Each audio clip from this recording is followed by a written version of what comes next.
Good afternoon everyone. वहाँ सारा सुनो को। Yes sir. चलो ठीक है, तो आज का लेक्चर स्टार्ट करते हैं और बायोमोलिक्यूल्स को कंटिन्यू करेंगे आगे।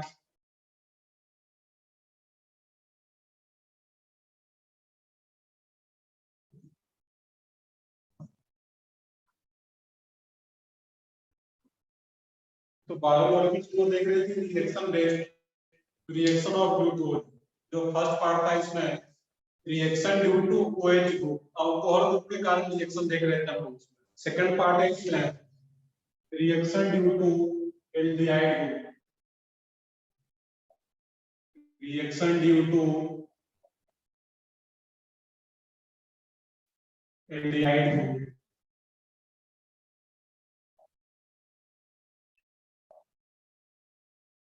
Reaction due to aldehyde group.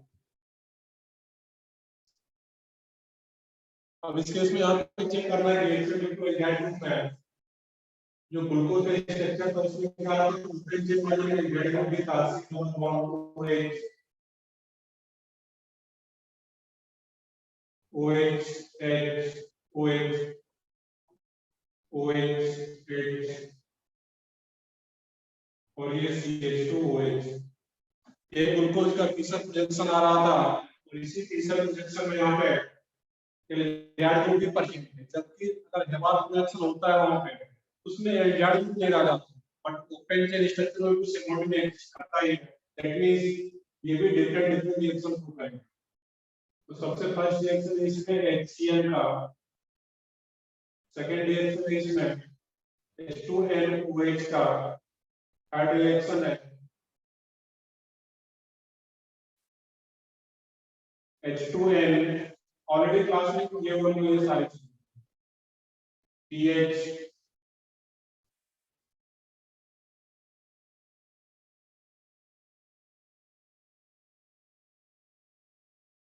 H2N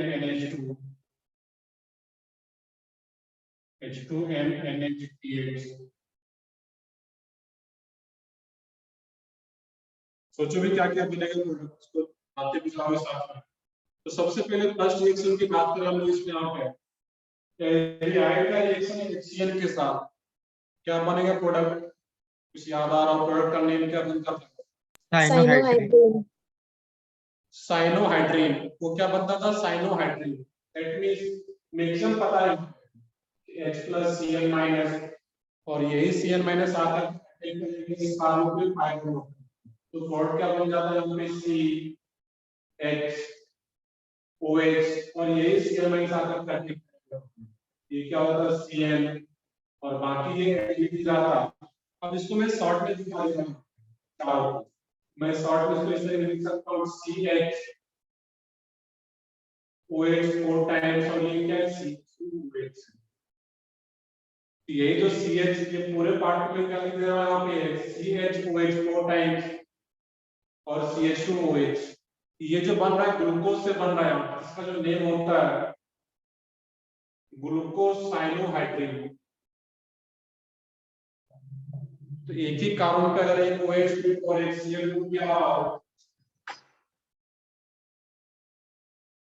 तो उसको इन जनरल क्या बोलते हैं वहां पे साइनोहाइड्रीन। बट ये ग्लूकोज का केस है, ग्रुप क्या बोला है ग्लूकोसाइनोहाइड्रीन।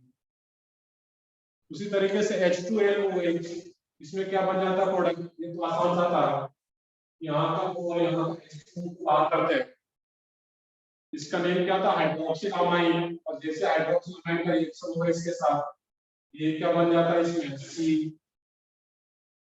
CH double bond NOH CHOH 4 times और ये क्या बन जाएगा CH2OH। सही है बिल्कुल। इसका नेम क्या जाता है यहाँ पे ऑक्जाइन। ग्लूकोज से बन रहा है इसको क्या बोले ग्लूको ऑक्जाइन। इंजन क्या बोलते हैं ऑक्जाइन, बट ग्लूकोज से बना जाता है ग्लूको ऑक्जाइन।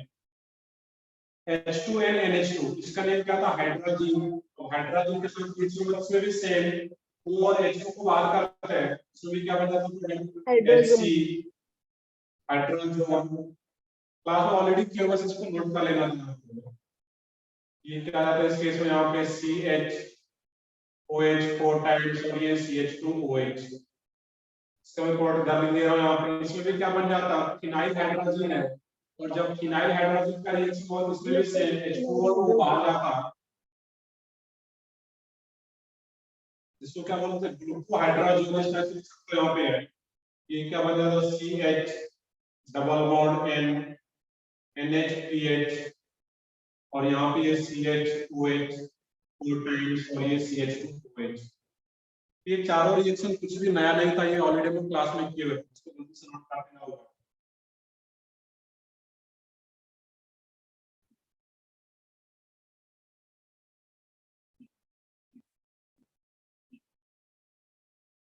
अब इसी का रिएक्शन अगर यहाँ पे करते हैं लोग H2NI के साथ, तो H2NI के साथ अगर रिएक्शन करोगे इसमें ग्लूकोज का ये H2NI से कौन सा रिड्यूस होगा इसमें, H2NI से जो रिड्यूस होता है वो एल्डिहाइड ग्रुप रिड्यूस हो पाएगा प्लाज्मिक रिडक्शन में। H2NI एल्डिहाइड ग्रुप को रिड्यूस कर पाएगा।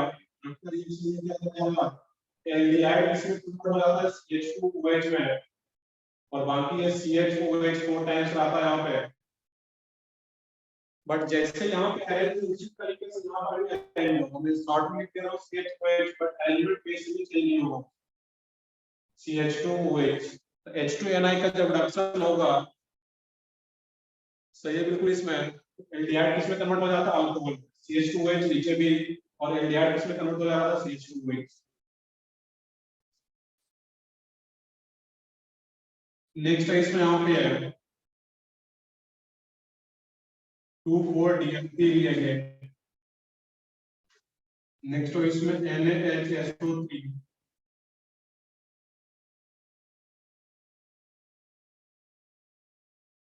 और चिप्स रिएजेंट 2,4-DNP NaHSO3 और चिप्स रिएजेंट। अब देखोगे यहाँ पे 2,4-DNP वैसे तो इसमें क्या है, एल्डिहाइड ग्रुप प्रेजेंट है, 2,4-DNP NaHSO3 और चिप्स रिएजेंट एल्डिहाइड का रिएक्शन हो पाता है। बट एक्चुअली में यहाँ देखना ये है, जो 2,4-DNP NaHSO3 और चिप्स रिएजेंट होता है वो ग्लूकोज के साथ रिएक्ट नहीं करता है, नो रिएक्शन, इसका कोई भी रिएक्शन नहीं होता। इसका सिंपल सा लॉजिक यहाँ पे ये है कि नॉर्मल कहीं भी एल्डिहाइड होता है तो वो रिएक्ट कर पाता है 2,4-DNP के साथ भी, NaHSO3 के साथ भी, चिप्स रिएजेंट के साथ भी। बट हम लोग को पता है कि जो साइक्लिक ये ग्लूकोज है ओपन चेन फॉर्म में कितने बॉन्ड में एग्जिस्ट करता है, कुछ याद हो? ओपन चेन फॉर्म में वो 0.02 अमाउंट ही रह पाता था, जबकि 36 एंड 64 कुछ याद हो, बीटा डी ग्लूकोज जो कि हेवा प्रोडक्शन का साइक्लिक फॉर्म आ रहा था वहां पे, और अल्फा डी ग्लूकोज 36 नंबर में आ रहा था, बहुत ही कम अमाउंट में 0.02 ये भी आ रहा था। तो दैट मींस जो 2,4-DNP टेस्ट है NaHSO3 और CN टेस्ट होता है, जिसको जितने एल्डिहाइड का रिक्वायरमेंट होता है, जितने अमाउंट में होना चाहिए तो उतने में नहीं रह पाता है, और उतने अमाउंट में अगर नहीं आ रहा है तो ग्लूकोज के साथ 2,4-DNP NaHSO3 चिप्स का कोई भी रिएक्शन नहीं होता है। ये तीन को अलग से याद रखना है तुम्हें कि ग्लूकोज 2,4-DNP NaHSO3 और चिप्स रिएक्ट टेस्ट नहीं दे पाता है, क्योंकि ये बहुत ही कम अमाउंट में एक्चुअली एग्जिस्ट करता है ओपन चेन फॉर्म में।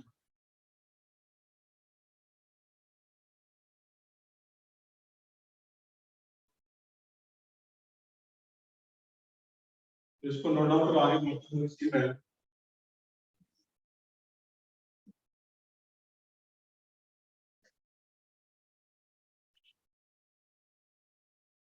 तो ग्लूकोज 2,4-DNP NaHSO3 चिप्स के साथ रिएक्ट नहीं करता है, इसके कलर से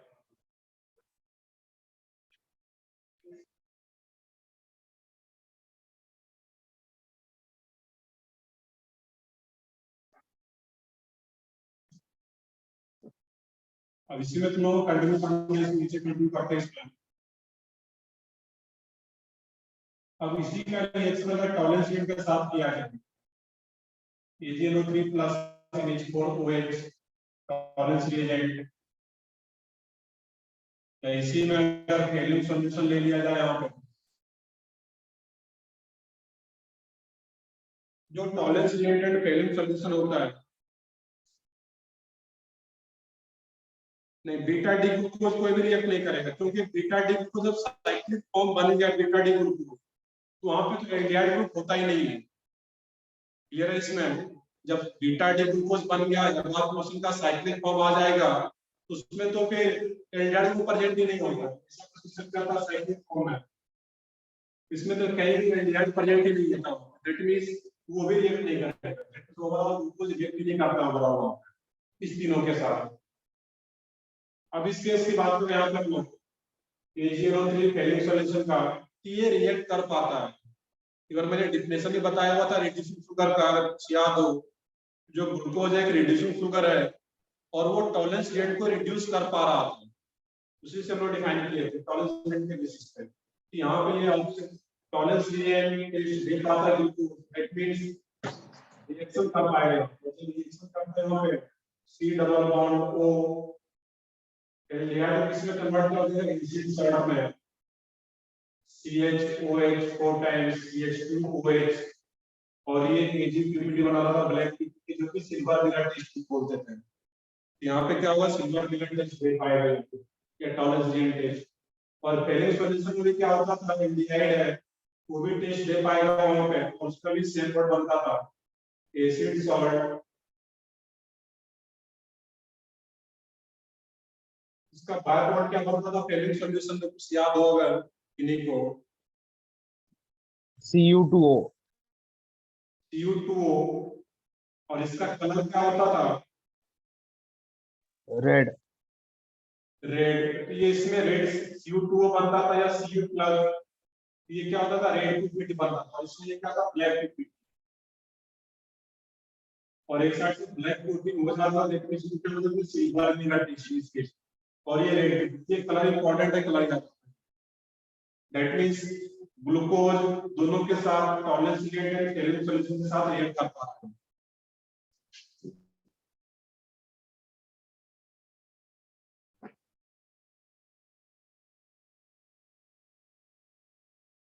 नेक्स्ट है इसमें ब्रोमीन वाटर, काफी इंपॉर्टेंट रिएक्शन है, जितने लोग पीछे पढ़े हुए थे वो तो ऑलरेडी हम लोग पीछे कर रखे हैं। अब ग्लूकोज का रिएक्शन जब ब्रोमीन वाटर के साथ होता है तो वो क्या करेगा, जब ब्रोमीन वाटर के साथ रिएक्शन होता है इस केस में,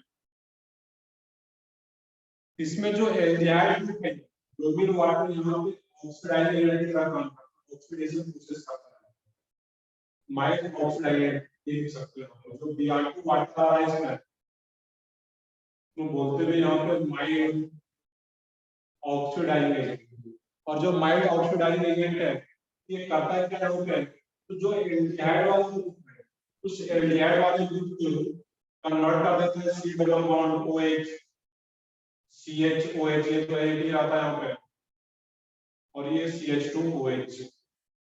जो ब्रोमीन वाटर है वो क्या करता है, ऑक्सीडाइज करने का काम करेगा, इसको ऑक्सीडाइज करेगा, तो माइल्ड ऑक्सीडाइजिंग एजेंट है, ओनली एल्डिहाइड को ऑक्सीडाइज कर पाता है एसिड में, कार्बोक्सिलेट में बना देगा वो, और जो प्रोडक्ट बनता है यहाँ पे उसका जो नेम होता है यहाँ पे वो काफी इंपॉर्टेंट नेम है, इसको बोलते हैं ग्लूकोनिक एसिड,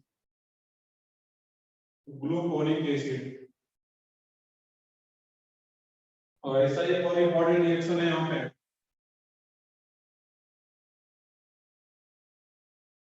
इसका रिएक्शन HNO3 के साथ किया है, ये दोनों रिएक्शन काफी इंपॉर्टेंट है ब्रोमीन वाटर के साथ और HNO3 के साथ। अब खुद से सोचो कि HNO3 भी कैसा एसिड होगा, रिड्यूसिंग एजेंट क्या oxidising agent, oxidising oxidising agent, क्योंकि नाइट्रोजन अपने मैक्सिमम ऑक्सीडेशन स्टेट में +5 में नाइट्रोजन, वो भी ऑक्सीडाइजिंग, और जो HNO3 है ये क्या करेगा यहाँ पे, as compare to bromine water ये स्ट्रॉन्ग ऑक्सीडाइजिंग एजेंट है, जब ये स्ट्रॉन्ग ऑक्सीडाइजिंग एजेंट है ये करता है क्या, HNO3 एल्डिहाइड को ऑक्सीडाइज करेगा ही कार्बोक्सिलिक एसिड, लेकिन जो प्राइमरी अल्कोहल है ये डायरेक्टली अल्कोहल को भी ऑक्सीडाइज कर देता है कार्बोक्सिलिक एसिड। इसमें जो डायरेक्टली बॉन्ड बनता है यहाँ पे COH CHOH 4 टाइम्स मिडिल वाला पार्ट तो रहेगा इसमें, और ये भी क्या बन जाता है इसमें COH, और इसका नेम क्या हो जाता है यहाँ पे सैकरिक एसिड। सैकरिक एसिड इसमें याद जो रखना था कि जब HNO3 होता है तो एल्डिहाइड को ऑक्सीडाइज करेगा ही, दोनों केस में करता है।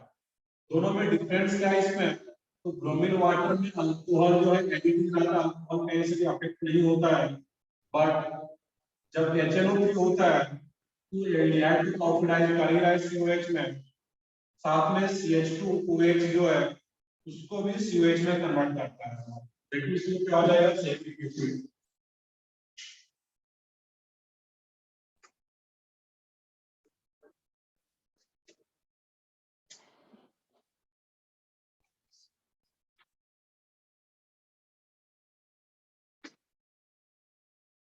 ये दोनों रिएक्शन काफी इंपॉर्टेंट रिएक्शन है यहाँ पे,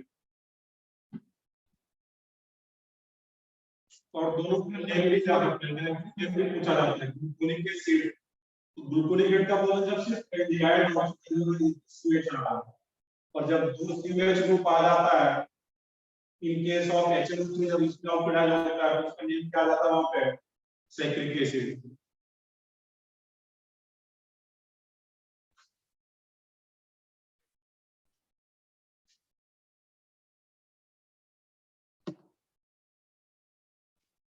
नेक्स्ट है इसमें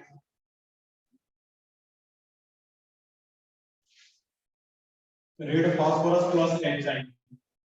इसमें क्या बोले क्वालिटी क्लास में कर रखे बता सकते हो, मेरे को याद होगा रेड फास्फोरस और HI, एनीवन?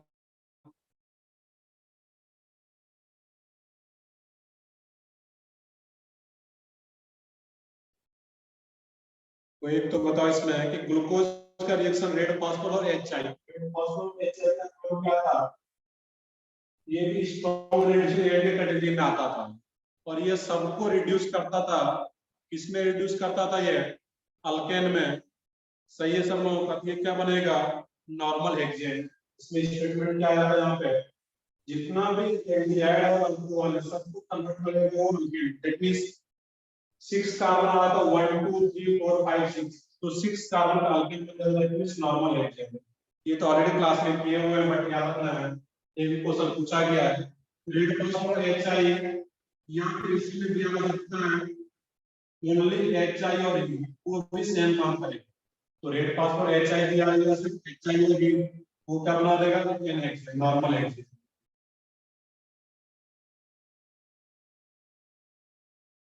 इसी में एक रिएक्शन और भी देखा हम लोग यहाँ पे, लास्ट रिएक्शन सीखनी है, इसमें कंटिन्यू करते हैं HiO4 के साथ रिएक्शन, ये भी क्लास में ऑलरेडी लोग किए हुए हैं। तो इसमें HiO4 के साथ रिएक्शन होगा तो क्या बनेगा,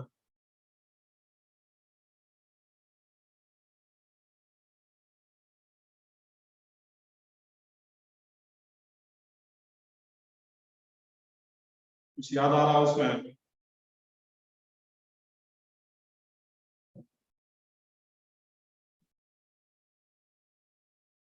अब HiO4 पर आयोडिक एसिड कल भी डिस्कशन के टाइम में आया हुआ था, कल डिस्कस कर रहे थे HiO4 पर आयोडिक एसिड। ये पर आयोडिक एसिड किसको किसको ऑक्सीडाइज करता था, vicinal diol, alpha hydroxy aldehyde और कीटोन, और अल्फा डाइकार्बोनिल कंपाउंड। जब भी इसका सिचुएशन था वहां पे CH2OH एडजेसेंट कार्बन पे OH विसिनल डायोल, या फिर CHOHR alpha hydroxy carbonyl compound से एल्डिहाइड या कीटोन जो भी हो, या फिर C डबल बॉन्ड हो, इस तीनों को HiO4 ऑक्सीडाइज करता है। और आफ्टर ऑक्सीडेशन इसमें प्रोडक्ट कैसे बनाते थे, इसमें ये बॉन्ड ब्रेक होता है मिडिल वाला, इसमें ये बॉन्ड ब्रेक होगा, और जब एक बॉन्ड ब्रेक कर रहे हैं कार्बन का तो एक OH अपने मन से लगाते हैं, याद आ रहा है। इसमें जो प्रोडक्ट बनेगा यहाँ पे, इस बॉन्ड को अगर ब्रेक करोगे यहाँ पे इस वाले बॉन्ड को, यहाँ से क्या मिल जाएगा HC डबल बॉन्ड नीचे एक बॉन्ड ब्रेक हो रहा है इसका, ये क्या बन जाता है HC double bond OH। Middle वाले पार्ट से क्या मिलेगा इस कार्बन का, ऊपर भी एक बॉन्ड ब्रेक हो रहा है, नीचे भी बॉन्ड ब्रेक हो रहा है, ये भी बॉन्ड ब्रेक होगा क्योंकि OH एडजेसेंट कार्बन पे आ रहा है, इथेनॉल डाइऑक्साइड आ रहा है। इसमें सोचोगे इसमें H और OH कार्बन है, एक बॉन्ड ऊपर भी ब्रेक हो रहा है, दैट मींस ऊपर भी OH लगाएंगे अपने मन से और नीचे भी OH लगाएंगे, और एक ही कार्बन पे 3 OH आएगा। हम जानते हैं कि 2 ही OH आने से अनिष्ट हो जाता है, यहाँ से क्या होगा OH और H वाटर बन के बाहर चला जाएगा इसमें, और ये भी कार्बोहाइड्रेट बन जाएगा फॉर्मिक एसिड। ऊपर से तो फॉर्मिक एसिड बन ही रहा था, यहाँ से भी फॉर्मिक एसिड बन रहा है, यहाँ से भी फॉर्मिक एसिड मिलेगा तुम्हें, यहाँ से भी फॉर्मिक एसिड और यहाँ से भी फॉर्मिक एसिड।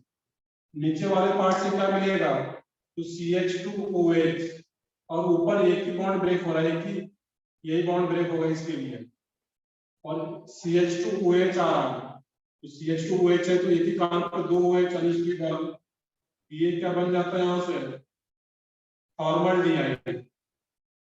यहाँ पे ओवरऑल प्रोडक्ट बनता है इस केस में, यहाँ से भी फॉर्मिक एसिड ऊपर वाले से भी 1 2 3 4 5 mole of formic acid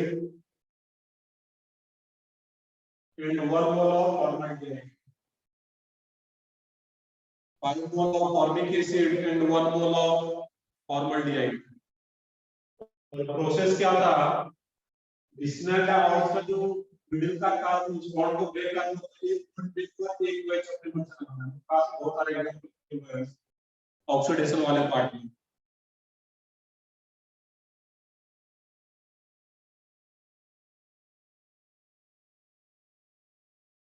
red फास्फोरेट HI ये भी क्वेश्चन पूछा गया है 2018 या 19 में, ये भी याद रखना है। बाकी ब्रोमीन वाटर और HNO में जिसमें एक ग्लूकोनिक एसिड बन रहा था और एक ये सैकरिक एसिड, ये दोनों तो बहुत ज्यादा इंपॉर्टेंट है। रेड फास्फोरेट HI को याद रखना है। ये ग्लूकोज का कुछ रिएक्शन देख रहे थे, उसके बाद हम रिएक्शन देखे थे, reaction due to OH group, आज का सारा रिएक्शन आ रहा था रिएक्शन ड्यू टू एल्डिहाइड। के कारण भी आ रहा है, मेनली क्या था एल्डिहाइड के कारण रिएक्शन आ रहा है।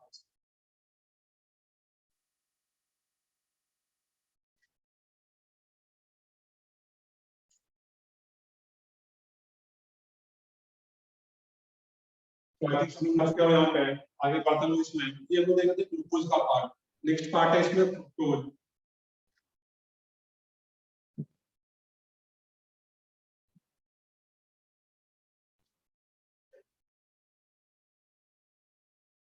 HIO4 वाला का रिएक्शन जब भी ग्लूकोज के साथ होता है तो 5 mole of formic acid and 1 mole of formaldehyde, इसको रटने की जरूरत नहीं, प्रोसेस से करना था वहां पे।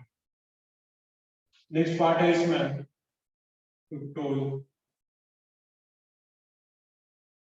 ग्लूकोज का मैंने पहले स्ट्रक्चर देखा था ओपन चेन में, देन हेबार प्रोडक्शन में स्ट्रक्चर देखे, alpha D glucose beta D glucose कैसे आ रहा था, ब्यूटा रोटेशन देख रहे थे। उसके अलावा एपीमर एनोमर वहां पे देखे हम लोग। उसके अलावा फिर वहां पे प्रिपरेशन मेथड देखे ग्लूकोज का, फिर उसका केमिकल रिएक्शन। ऐसा ही कुछ यहाँ पे ग्लूकोज भी देखना है, बट उतने डिटेल में नहीं जाएंगे, बेसिकली रिएक्शन वाला पार्ट हम लोगों को नहीं जानना।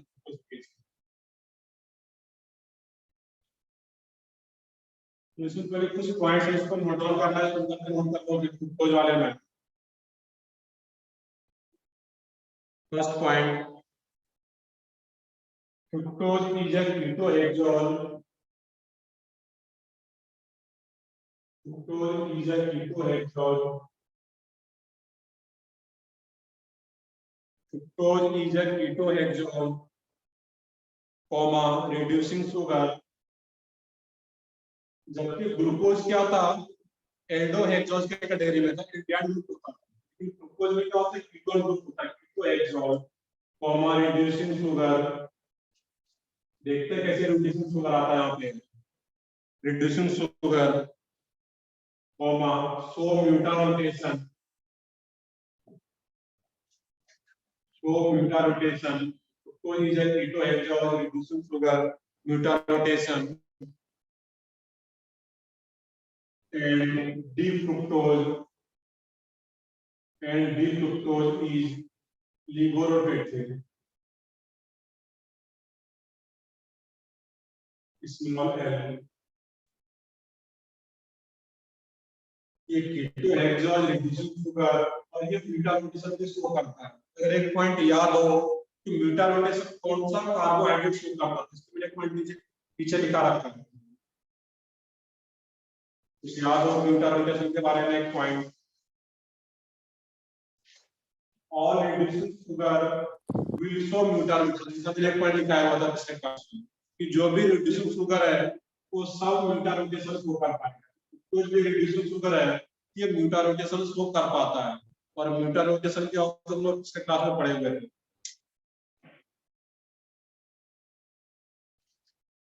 It is also called, fructose को और किस नाम से जानते हैं? इसको कौन सा शुगर बोलते हैं फ्रुक्टोज को? बताओ कोई, फ्रुक्टोज को किस नाम से जानते हैं? और cane sugar, fruit sugar. Cane sugar तो फ्रुक्टोज आ रहा है, fruit sugar. It is also called fruit sugar. Cane sugar sucrose में आ जाएगा। ये यहाँ पे है। अब इसका स्ट्रक्चर की बात करें यहाँ पे लोग, इसका जब स्ट्रक्चर देखोगे यहाँ पे ये पार्ट देखिए स्ट्रक्चर, ये तो कुछ पॉइंट्स आ रहा है इसे बीच में। अब इसका जो स्ट्रक्चर है वो पार्ट इंपॉर्टेंट है यहाँ पर भी। सबसे पहले यहाँ पे ओपन चेन में देखिए C double bond CH2OH H OH OH CH2OH H H OH।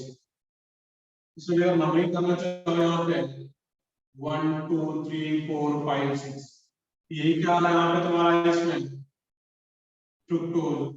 Ketone group present है यहाँ पे, ब्रिटिश क्या बोल रहा है कीटोहेक्सोल के कैटेगरी में। कौन सा फ्रुक्टोज होगा, डी फ्रुक्टोज या एल?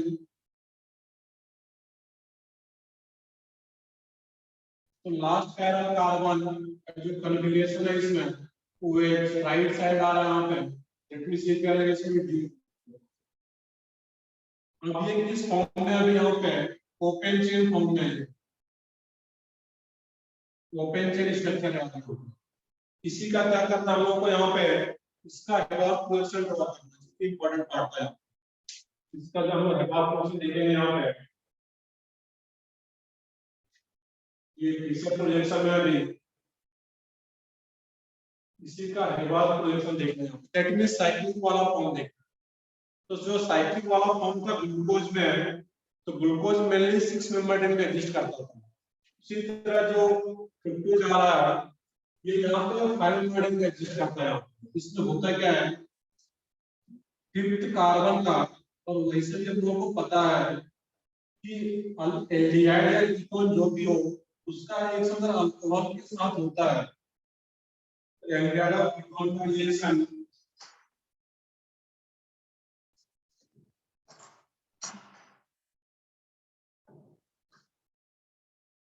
एल्डिहाइड और कीटोन का रिएक्शन अगर अल्कोहल के साथ होगा तो कोड क्या बनता है उसमें? सोचो। कीटल, कीटल। सही है, कीटल या एसिटल जो भी बनेगा, कीटोन का केस क्या बनता है? कीटल। अब हेमी कीटल या कीटल जो भी देखते हैं तो इसमें वैसा कुछ बनेगा। इसमें क्या होगा, यहाँ पे जो OH है कार्बन का, ये आकर के अटैक करता है इस कार्बन पे, जैसे अटैक करता है ये पाई बॉन्ड ओपन है, और जैसे ये पाई बॉन्ड ओपन होगा O नेगेटिव इसके H+ को एक्सेप्ट कर लेगा, ये क्या हो जाएगा OH, और ये ऑक्सीजन इस कार्बन से कनेक्ट हो जाएगा। सोचो इसमें कितने मेंबर का रिंग बनना होगा यहाँ पे? 1 2 3 4 5, इसमें 5 1 2 3 4 5, यहाँ पे 5 मेंबर का रिंग, 5 मेंबर रिंग में एग्जिस्ट करते हैं फ्रुक्टोज बेसिकली। अब इसी को अगर इवैपोरेशन में दिखाना हो तो मैंने पिछले क्लास में बताया था, जैसे ग्लूकोज का केस था इसको 90 डिग्री एंगल से टिल्ट करना है, और जैसे 90 डिग्री एंगल से इसको टिल्ट करोगे यहाँ पे है ये कुछ इस टाइप से दिखाई देगा। C double bond O, C double bond O, इसको इधर निकालो, यहाँ पे है इस तरीके से यहाँ पे। अब यहाँ पे C डबल बॉन्ड दो, H यहाँ पे आ रहा है, इस तरीके से रोटेट करना है यहाँ पे। ये H कहाँ चला जाएगा तुम्हारा, downward C double bond O के रेस्पेक्ट में, H OH, फोर्थ कार्बन पे क्या है इसमें OH H, और फिफ्थ कार्बन का मैंने बताया था पिछले क्लास में, नॉर्मली अगर देखो तो OH कहाँ पे आना चाहिए, इसमें नीचे है, देखोगे ध्यान से, सवाल नोट करो, ये OH और ये H और इधर CH2OH, बट फिफ्थ कार्बन पे मैं दो एक्सचेंज करूंगी, जब ये OH और यहाँ पे नॉर्मली देखते हैं CH2OH नीचे वाला यहाँ पे आता है, बट जब दो एक्सचेंज कर देंगे तो OH को इधर ले आना था, और यहाँ पे CH2OH, और ये जो CH2OH आता है इस H के साथ एक्सचेंज हो जाएगा। यहाँ पे एक्चुअली में दो एक्सचेंज हुआ है जिससे कि कॉन्फ़िगरेशन चेंज ना हो। अब क्या होगा, यहाँ पे जो OH था, जो फिफ्थ कार्बन था, बाकी है CH2OH था ही है, CH2OH। अब जब मैंने यहाँ पे दिखाया तो उसी में यहाँ पे दिखा दे रहा हूँ, यही जो ऑप्शन का लोन पेयर था, फिफ्थ कार्बन का ऑक्सीजन, फिफ्थ कार्बन का जो OH ग्रुप था यही आकर अटैक करता है और जैसा अटैक करती है कार्बन, इसी को मैंने यहाँ पे दिखा दिया। अब इसी में अगर देखोगे ध्यान से, यहाँ से भी अब दो फॉर्म बनेंगे। पहला अभी से कैसा कार्बन था, sp2 carbon, double bonded carbon sp2 है, जैसे ही अटैक किया पाइबॉन्ड ओपन होगा, ये तो OH बन जाता है, इसका H+ यहाँ पे आ जाएगा और ये इसे कनेक्ट हो जाएगा। और जो इस कार्बन का हाइड्रोजन होगा वो क्या आ जाता है, उसमें sp3, 4 सिग्मा बॉन्ड बन जाता है इस कार्बन के रूप sp3, और जब sp3 आ गया एक ही कायरल सेंटर बन जाता है। जब कायरल सेंटर बन गया दैट मींस इसका दो फॉर्म पॉसिबल है, R और S या D एंड L। यहाँ पे जो दो फॉर्म पॉसिबल, पहले डायरेक्टली में रिंग बना दो इसको, यहाँ पे अगर मैं रिंग के फॉर्म में लिखूं इसको 1 2 3 4 5, ये 5 कार्बन का एक रिंग बन जाएगा।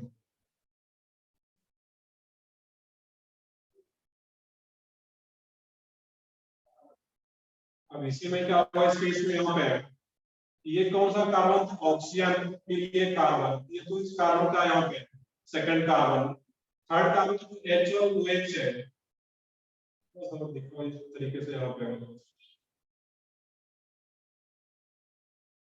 ये थर्ड कार्बन का जो H और OH है वो तो एलईडी रहेगा, H OH। फोर्थ कार्बन, इसमें अगर मैं नंबरिंग भी कर दूं, यहाँ पे है ये तुम्हारा सेकंड कार्बन था, ये थर्ड कार्बन, ये फोर्थ कार्बन, ये फिफ्थ कार्बन था यहाँ पे तुम्हारा। इसमें फोर्थ कार्बन का जो कॉन्फ़िगरेशन वो एलईडी OH और H, और यहाँ पे जो फिफ्थ कार्बन का कॉन्फ़िगरेशन वो भी एलईडी H और CH2OH।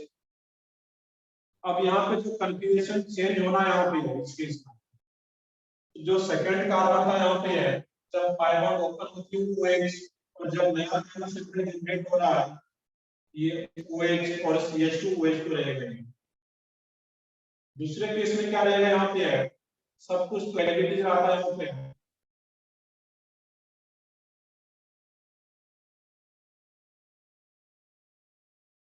जो थर्ड कार्बन आ रहा है इसमें यहाँ पे है ये तो एलईडी आता है, बेसिकली चेंज नहीं हो रहा है OH। फोर्थ कार्बन का भी configuration LED OH H, fifth carbon का भी एलईडी CH CH2OH। तो जो चेंज हो रहा है सेकंड कार्बन, पहले sp2 था अब वो sp3 हो जा रहा है, दैट मींस दो, जैसे sp2 का नया कार्बन से जनरेट हो गया वो दो फॉर्म में एग्जिस्ट करेगा, इसमें OH डाउनवर्ड दिखाया गया, CH2OH अपवर्ड है। दूसरे केस में क्या हो सकता है, ये OH अपवर्ड हो सकता है इसमें, और ये CH2OH डाउनवर्ड, ये दो फॉर्म आ गए यहाँ पे, और ये जो दो फॉर्म आ गए यहाँ पे डी फ्रुक्टोज का ये दो फॉर्म आ गया, और ये दो फॉर्म में देखें यहाँ पे इसमें जो OH ग्रुप आ रहा है यहाँ पे ये डाउनवर्ड आ रहा है, और ये OH ग्रुप अगर डाउनवर्ड आ रहा है यहाँ पे है, इसको हम बोलेंगे अल्फा डी, ये इस ऑप्शन से दूर है, इसको दूर रूप में पड़ेगा, ये alpha form alpha D fructose.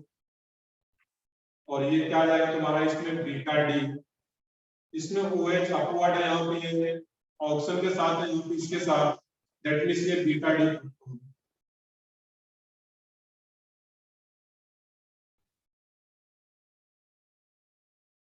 चलो अब इसको ड्रॉ कर लो, फिर आगे देखते हैं यहाँ पे हम लोग क्या रहेगा इसमें।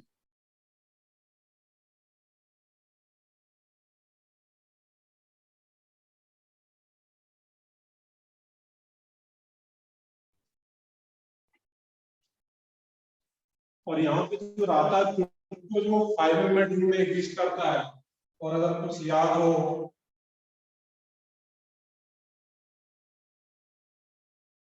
इस कंपाउंड्स का नेम क्या होता था, फ्यूरान, नोट भी कर देखते हैं ये क्या था, फ्यूरान। तो वैसा ही कुछ यहाँ पर भी आ रहा है, रिंग है, सिर्फ डबल बॉन्ड नहीं है यहाँ पे, बट इसी का रेफरेंस यूज करते हुए इसमें भी ये भी 5 मिनट का रिंग है, एक ऑप्शन मिडिल में आ रहा है इसी की जैसा यहाँ पे। इसको भी एक और जानते हैं, इसको बोलते हैं अल्फा डी फ्रूक्टोफ्यूरानोल, इसका नेम क्या था, फ्यूरान। इसी का रेफरेंस यूज करते हुए सिर्फ डबल बॉन्ड नहीं लेना, बट ये इसी बेसिस पे अल्फा डी फ्रूक्टोफ्यूरानोल, तो इसको क्या बोलेंगे हम लोग, बीटा डी फ्रूक्टोफ्यूरानोल, ये अल्फा डी फ्रूक्टोफ्यूरानोल, और इसमें बीटा डी फ्रूक्टोफ्यूरानोल, ये फ्यूरानोल तो वर्ड है, इसी का यूज करके बात है।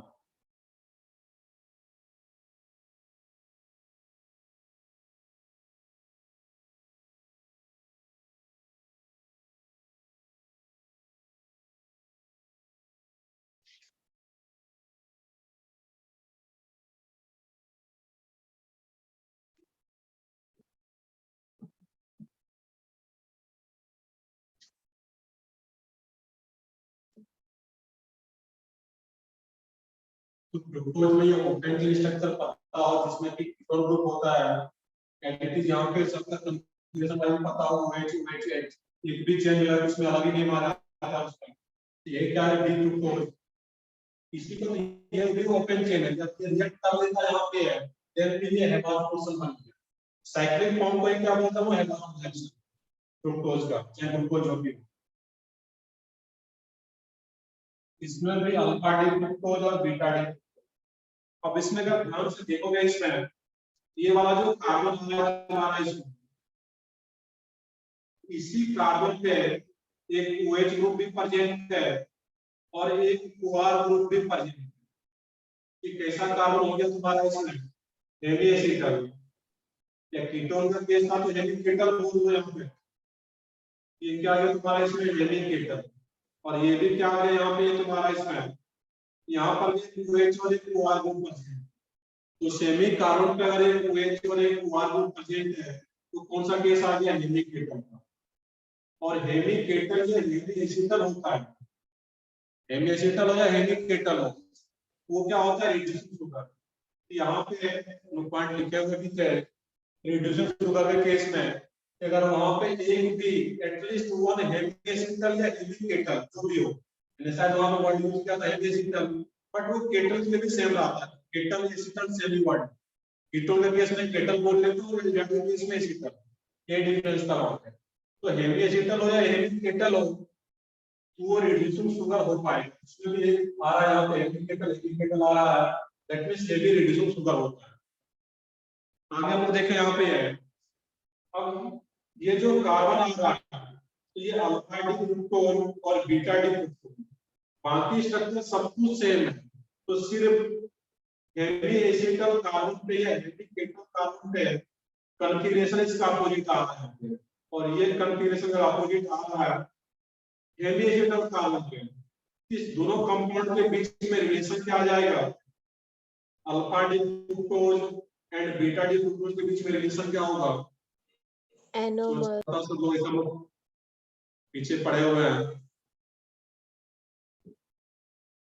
Alpha D glucose and beta D fructose के बीच में रिलेशन क्या होगा? एनोमर। ये क्या रहेगा इसमें? एनोमर। तो क्लास में लिखे हुए एनोमर, इसके बीच में रिलेशन क्या होगा? दूसरे का एनोमर। क्योंकि सिर्फ हेमिंग केटल या एसिटम का हेमिंग कार्बन पे कंफ्यूजन नहीं पड़ता। That means alpha D fructose and beta D fructose are anomers of each other, और इस कार्बन को हम बोलते हैं एनोमेरिक कार्बन। जो कायरल सिस्टम नया बना था इसको क्या बोलते हैं? Anomeric carbon. इसको भी और इसको भी। और रिलेशन क्या आ जाता है उसके बीच में? एनोमर्स का। ये कुछ बेसिक पॉइंट्स आ रहे थे जिसको याद रखना था यहाँ पे।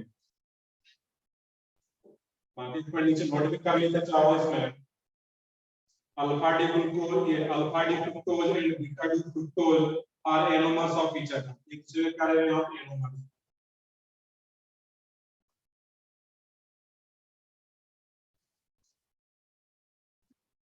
तो ठीक है, आगे बढ़ते हैं। तो स्ट्रक्चर की बात कर रहे हैं तो इसमें यहाँ पे है,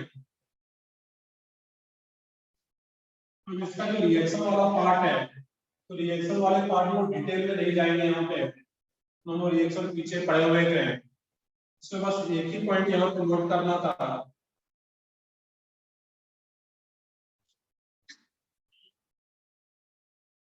और इसको पहले यहाँ तक नोट डाउन कर लो सब लोग।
तो नोट में यहाँ पे बस एक चीज लिखना यहाँ पे है। और प्रिपरेशन मेथड इसका ऑलरेडी ये हुए थे, जब फ्रुक्टोज का हाइड्रोलिसिस हो रहा था तो वहां से alpha D glucose and beta D fructose भी पा रहा था वहां पे। तो प्रिपरेशन तो वहां हम देखे हुए, मेनली इसका एक केमिकल रिएक्शन है जो कि ग्लूकोज से डिफरेंट होता है, उसको देखना है। करनी होता है नोट कर ले सब लोग।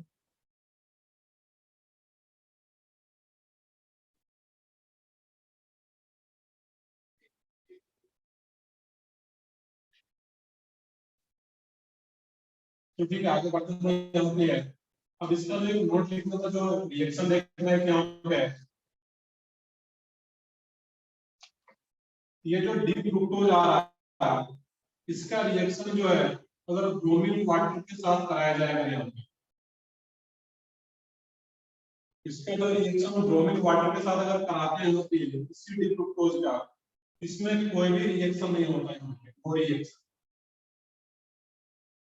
दैट मींस यहाँ पे ये भी बोला जाता है कि जो ग्लूकोज होता है वो ब्रोमीन वाटर टेस्ट पॉजिटिव दे पाता है, जबकि जो फ्रुक्टोज होता है ये ब्रोमीन वाटर टेस्ट नेगेटिव देता है, यहाँ पे नो रिएक्शन। इसका रीजन अगर सोचो यहाँ पे ध्यान से, तो ग्लूकोज में सिर्फ कौन सा पार्ट ऑक्सीडाइज होता था? ब्रोमीन वाटर से।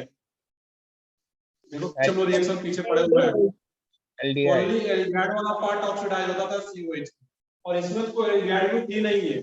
और जब एल्डिहाइड ग्रुप भी नहीं है यहाँ पे है, इसका कोई भी रिएक्शन नहीं होता है ब्रोमीन वाटर के साथ। क्लियर है? और बाकी अगर HNO3 के साथ रिएक्शन कराओगे तो उसमें ये प्राइमरी अल्कोहल वो ऑक्सीडाइज हो पाएगा। दैट मींस बाकी रिएक्शन एज होता है, जैसे हम पिछले क्लास में केस में लिखे हुए थे, तो बाकी रिएक्शन सब एज रहेगा। ब्रोमीन वाटर या उसमें कि फ्रुक्टोज ब्रोमीन वाटर टेस्ट या ब्रोमीन वाटर के साथ कोई भी रिएक्शन नहीं होता है। एक नोट करके इस रिएक्शन को नीचे नोट कर लोगे, बाकी लिखने की जरूरत नहीं अलग से, वो सब एज आता है।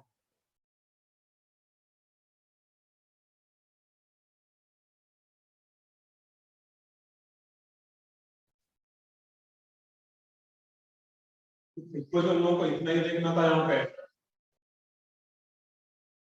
इसका स्ट्रक्चर क्या आता है और एक ही रिएक्शन, बाकी रिएक्शन लेकर आता है कि HCl के साथ क्या होगा, H2 हाइड्रोक्सिल अमाइन के साथ क्या होगा, फिनाइल हाइड्रोजन के साथ क्या होगा, सब दोबारा रिपीट होती है। और यहाँ से रिएक्शन पूछता भी बहुत ज्यादा नहीं, हम लोग पीछे रिएक्शन पढ़ चुके हैं, वही पूछता है। यहाँ से कभी कोई रिएक्शन नहीं आता, बट ब्रोमीन वाटर और HNO3 का नेक्स्ट है इसमें एक टॉपिक ओसाजोन फॉर्मेशन। ये फ्रुक्टोज का पार्ट है, डिफरेंट टॉपिक ओसाजोन फॉर्मेशन। और ये सब जो लोग पढ़ रहे हैं अभी, ये बोर्ड के पॉइंट ऑफ व्यू से काफी इंपॉर्टेंट पार्ट है, ऐसा नहीं सिर्फ नीट के लोग पढ़ रहे हैं, ये सब बोर्ड के लिए भी है।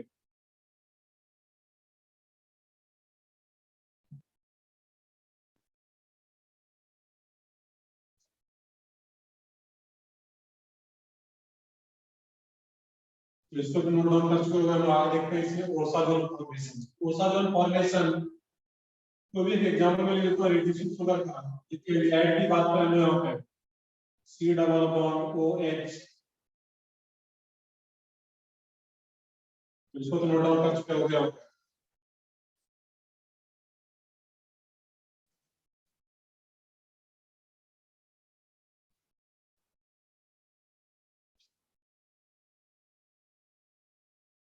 OH H OH OH H, ये किसके स्ट्रक्चर है यहाँ पे, ग्लूकोज का, ये ग्लूकोज।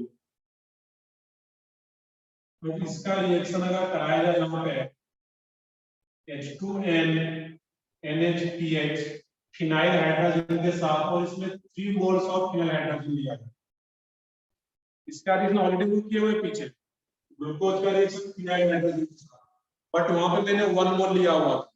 यहाँ पर हम लोग क्या कर रहे हैं इस केस में, 3 मोल ऑफ फिनाइल हाइड्रोजन ले रहे हैं, और जब 3 मोल फिनाइल हाइड्रोजन लेते हैं वहां पे, इसमें जो बॉन्ड बन जाता है इस केस में यहाँ पे, वो कुछ इस तरीके का रहेगा। यहाँ पे C डबल बॉन्ड NHPH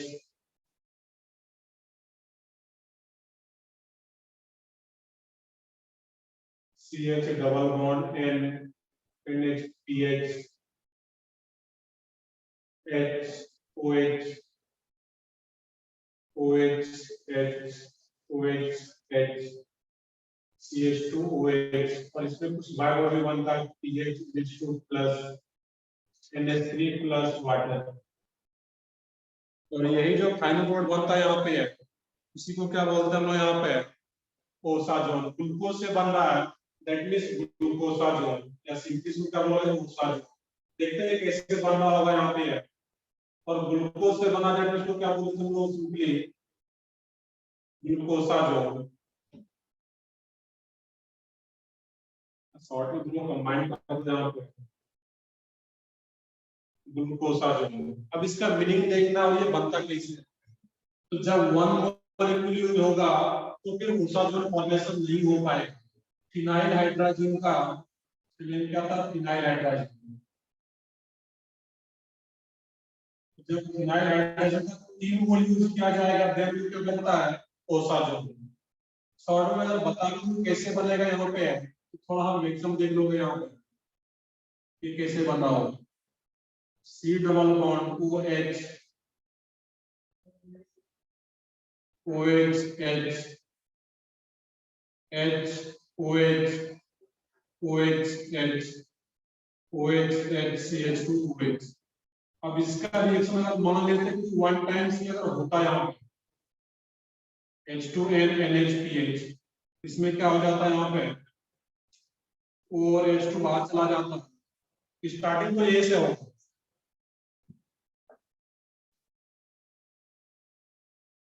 तो सबसे पहले इसी प्रोडक्ट को क्या बोलते हैं यहाँ पे, जो आ रहा था C double bond O N NH2PH, इसी को बोलते हैं ओसाजोन। तो जब 1 मोल होगा टाइप से रिएक्ट करेगा, उसमें क्या बनेगा product, C double bond N NH2PH, और ये H है यहाँ पे CH OH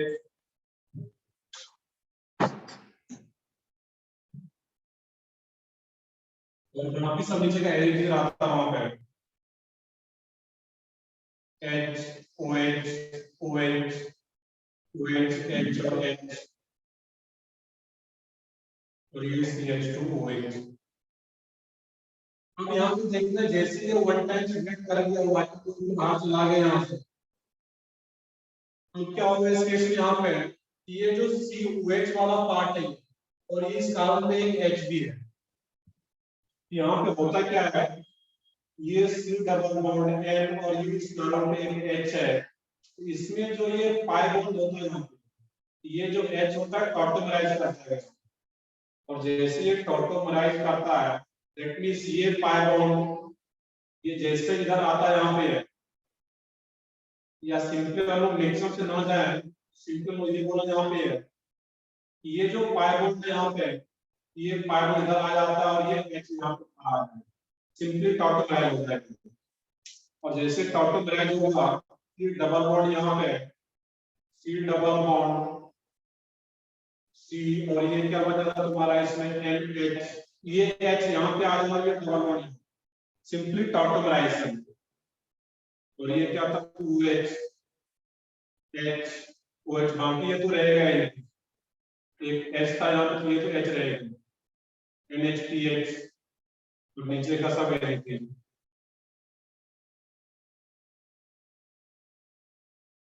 ये यहाँ पे है ये क्या हो यहाँ पे टॉटोमराइज होगा अब ये क्या होता है आगे फिर से डबल बॉन्डेड कार्बन पे OH आ गया और डबल बॉन्डेड कार्बन पे OH आ गया इनॉल बन चुका है अब ये इनॉल क्या होगा फिर से टॉटोमराइज करना और फिर से जब टॉटोमराइज करेंगे इसमें यही डबल बॉन्ड इधर आता है और ये H इधर आ जाएगा तो सिंपली टॉटोमराइज कराना टू टाइम टॉटोमराइज तो जैसे फिर से टॉटोमराइज कर दिया ये क्या बन जाएगा यहाँ पे C डबल बॉन्ड O अब ये H इधर आ जाता है CH2NH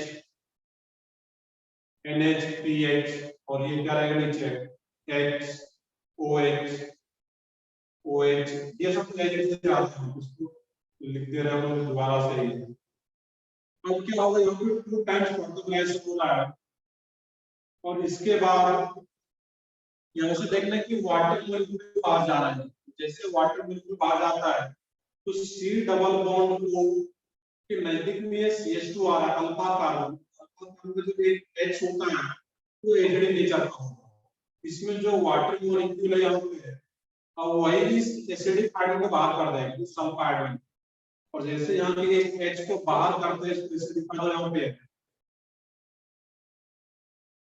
NHPH और जैसे जैसे H को बाहर करेगा यहाँ से वाटर जैसे H को बाहर करेगा यहाँ से ये इस पे क्या चार्ज आएगा नेगेटिव चार्ज CH माइनस बन जाता है यहाँ पे तो वाटर इसके H को बाहर करेगा और मैं यहाँ पे दिखा देता हूँ ये बन क्या जाता है यहाँ पे CH minus NH NHPH I think दिख रहा है तो सब लोगों को और ये क्या रहेगा इसमें C डबल बॉन्ड O और नीचे सब एलिमेंट कॉपी कर लेते हैं वहां पे नीचे वाला पार्ट अगर नहीं भी दिख रहा है तो ये रहेगा OH H OH H CH2 OH तो नीचे वाला पार्ट एजिटिज है अब क्या होता है इसमें ये जो CH माइनस बना है यहाँ पे एसिडिक चार्ज ये बाहर चला गया अब यही नेगेटिव चार्ज हो गए यहाँ पे ये NH PH माइनस बन के बाहर चला जाता है जैसे यहाँ पे मूव किया ये डबल बॉन्ड बनेगा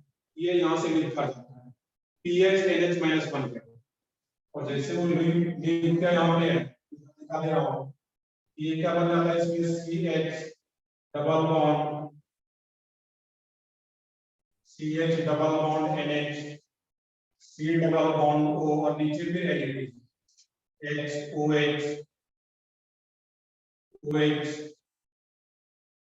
H OH H CH2 OH नीचे वाला पार्ट एलिमेंट है उसका यहाँ पे और बाहर क्या चला जा रहा है यहाँ से pH NH-1 और ये जो pH NH-1 के बाहर जा रहा है कहीं इधर लिख भी दे रहा है लिखने की जरूरत नहीं है वहां पे pH NH- अब वही pH NH- क्या करेगा H+ को एक्सेप्ट कर लेगा NH- और यही NH माइनस जब H प्लस को एक्सेप्ट कर लेगा तो वही क्या बन जाता है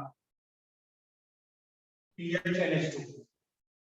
ये भी सब लोगों को कि यही PHNH माइनस जो यहाँ से लीव कर रहा था तो वही क्या बन जाता है H प्लस को एक्सेप्ट करके PHNH पेंगुइन बन जाता है। क्लियर है यहाँ पे है। अब इसको मैं हटा दे रहा हूँ, ये तो साइड से नोट कर लो, इसमें बाय प्रोडक्ट क्या बनना था यहाँ पे PHNH माइनस बन रहा था, ये तो पता है यहाँ पे। अब क्या होता है यहाँ पे अभी तक वन टाइम्स क्या करके ऐड हुआ था फिनाइल हाइड्रोजन, टू टाइम्स और आना है, बट अब जब टू टाइम्स आएगा यहाँ पे अब वो काफी आसान होता है H2NNHPH टू टाइम्स आएगा यहाँ पे। और जब टू टाइम्स आएगा तो ध्यान से देखोगे बस एक मिनट यहाँ पे ये जो H2O आ रहा है यहाँ पे तुम्हारा यहाँ पर भी C double bond O one molecule जब आएगा H2NNHPH का H2O वन मॉलिक्यूल इसका H2 और यहाँ पर O बाहर जाना, और जब इसका दूसरा मॉलिक्यूल आएगा इवन मैं अगर यहाँ पर लिख दूं इस तरीके से ये क्या होता है H2N NHPH और इसके सामने फिर दूसरा मॉलिक्यूल लिख दूं मैं यहाँ H2N NHPH, तो यहाँ से क्या हो जाता है इस केस में यहाँ पे ये वाटर बन के बाहर चला जाता है और यहाँ से भी क्या होगा ये NH3 बन के बाहर चला जाएगा। यहाँ से देखोगे इसे यहाँ पे जो डबल बॉन्ड NH आ रहा था तो दूसरा मॉलिक्यूल क्या होगा H2NH2 का NH और H2 जो मैं सर्कल किया हूँ दो अलग अलग सर्कल मैंने किया हुआ यहाँ पे, एक में वाटर बाहर जा रहा है दूसरे में H2 और NH बाहर जा रहा है, दैट मींस NH3 एक NH3 भी बाहर जा रहा है दूसरे है ये CH डबल बॉन्ड N और ये NHPH मैं डायरेक्टली बना दिया यहाँ पे ये क्या बन जाएगा CH डबल बॉन्ड N जो बचा वो क्या NHPH और ये C double bond N NHPH और नीचे वाला पार्ट के negative H OH OH H OH H और ये CH2 OH और यही तो आ रहा था वो सच चेक कर लो वहां पे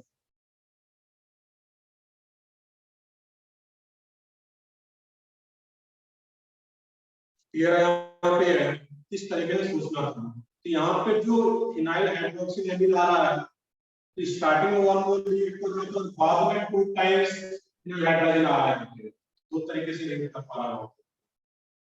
एक एक क्वेश्चन पूछा भी कभी-कभी जाता है कि ओसाजोल के फॉर्मेशन में फिनाइल हाइड्रोजन का कितना मोल्यूल होगा, 3 मोल्यूल होगा, इसको प्रॉपर नोट डाउन कर लो। मिक्सअप बहुत ज्यादा इंपॉर्टेंट नहीं है यहाँ पे, बट ये ध्यान रखना कि इसमें 3 मोल फिनाइल हाइड्रोजन यूज होता है ओसाजोल के फॉर्मेशन। ग्लूकोज का केस है ग्लूकोसाजोल, फ्रुक्टोज का केस रहेगा तो फ्रुक्टोसाजोल, ओसाजोल का फॉर्मेशन वो भी करता है।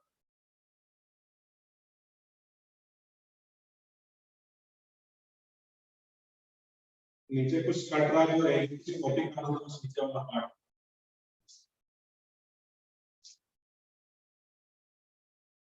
ये क्या तुम्हारा बन जा रहा है इसमें ओसाजोल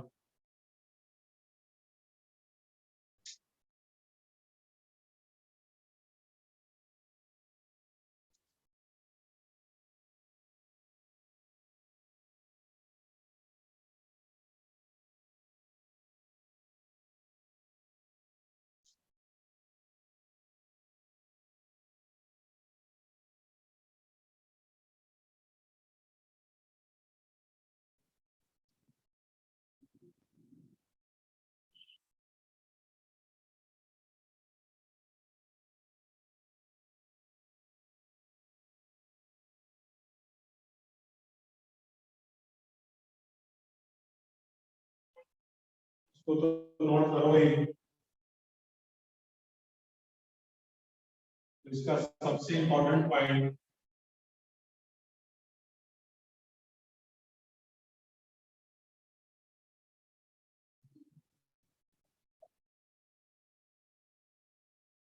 one reducing sugar forms ओसाजोल,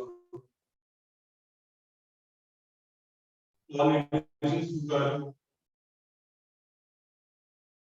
forms osazone. ये एक इम्पोर्टेंट पॉइंट है, जितने भी रिड्यूसिंग शुगर होगा वो सब ओसाजोन का फॉर्मेशन करेंगे। ग्लूकोज से बना तो ओसाजोन, फ्रुक्टोज से बनेगा तो ओसाजोन। सबको अलग अलग दिखाने की जरूरत नहीं है, पूछता भी थी, पूछता यहाँ पे, बट याद ये पॉइंट याद रखना है कि ओसाजोन का फॉर्मेशन कौन सा कार्बोहाइड्रेट्स का साथ में, तो जो भी रिड्यूसिंग शुगर होगा वो सब ओसाजोन का फॉर्मेशन करता है। तो इसको नोट डाउन करो जल्दी से, फिर आगे बढ़कर वो यहाँ पे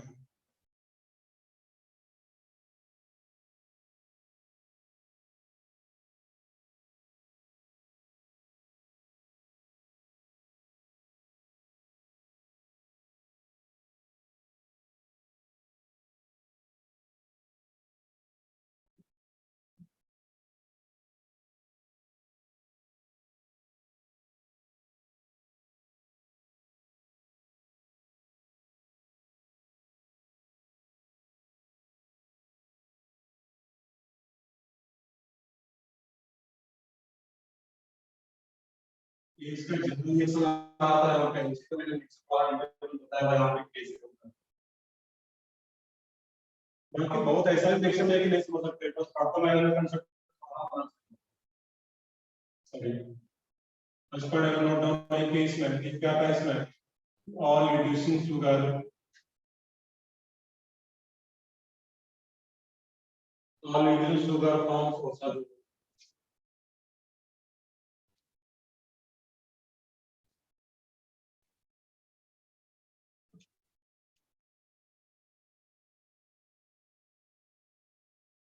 तो इसको नोट डाउन ये पार्ट एक स्ट्रक्चर हम देख सकते हैं हम लोग क्लोज का, उसका सिर्फ स्ट्रक्चर ही देखने के लिए पूरा नहीं रहेगा। तो आगे जो भी पार्ट बचा होगा सैकराइड्स का, सुक्रोज हो गया, माइटोज, लैक्टोज, सिर्फ सबका स्ट्रक्चर देखना होगा, रिएक्शन कहीं भी नहीं आएगा आगे।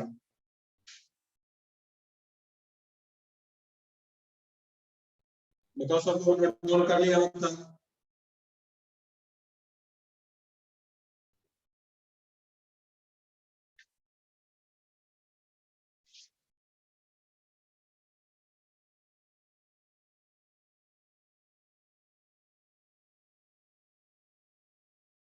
ठीक है, आगे बॉटम में यहाँ पे नेक्स्ट पार्ट है कि हम मोनोसैकेराइड्स को देखा कि ग्लूकोज और फ्रुक्टोज वही ज्यादा इंपॉर्टेंट स्ट्रक्चर है मोनोसैकेराइड। और ये पॉइंट हमेशा याद रखना है, all reducing sugar forms osazone. जितना भी रिड्यूसिंग शुगर है वो सब ओसाजोन का फॉर्मेशन कर पाएगा। तो इसको देखिए, इसका देना बस नोट कर लेना, all reducing sugar forms osazone. Next है इसमें disaccharides, disaccharides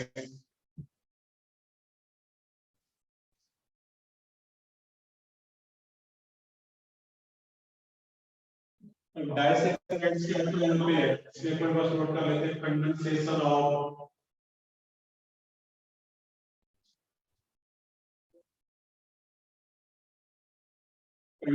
of to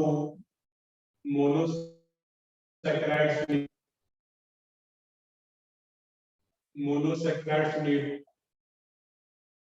condensation of two monosaccharides need after loss of water, after loss of water molecule in diet, glycosidic bond. Condensation of two monosaccharides need after loss of water molecule in bracket glycosidic bond gives disaccharides.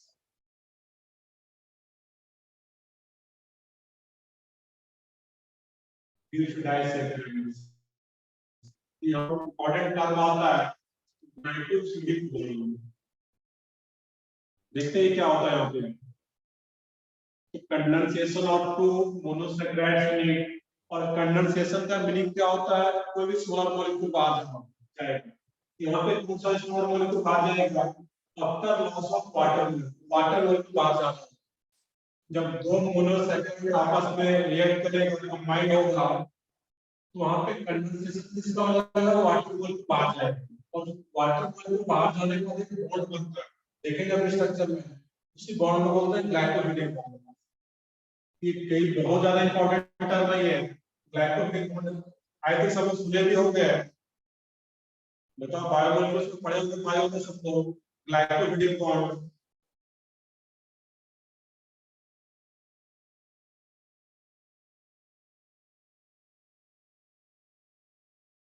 ठीक है, यहाँ पर हम देखते हैं हम बाकी disaccharide से एग्जांपल क्या क्या था, सुक्रोज, मैल्टोज, लैक्टोज, मेनली वो एक्सेट्रा और भी होते हैं, बट मेनली सुक्रोज, मैल्टोज और लैक्टोज के बारे में नहीं। सबसे फर्स्ट है इसमें सुक्रोज।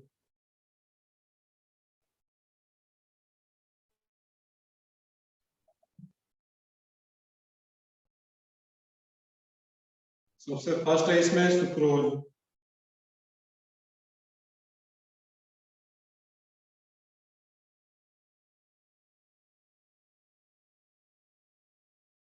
इसमें यहाँ पे पॉइंट नोट करना, sucrose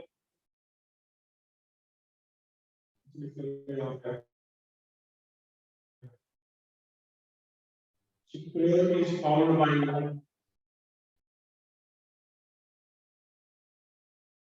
condensation of molecules of alpha D glucose and one molecule of beta D glucose.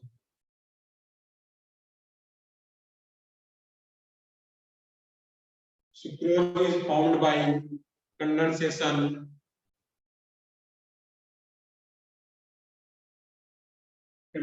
of one molecule of alpha D glucose and one molecule of beta D glucose. यहाँ पे alpha D glucose and beta D glucose का जो molecule आ रहा है उसके बीच में condensation करा है।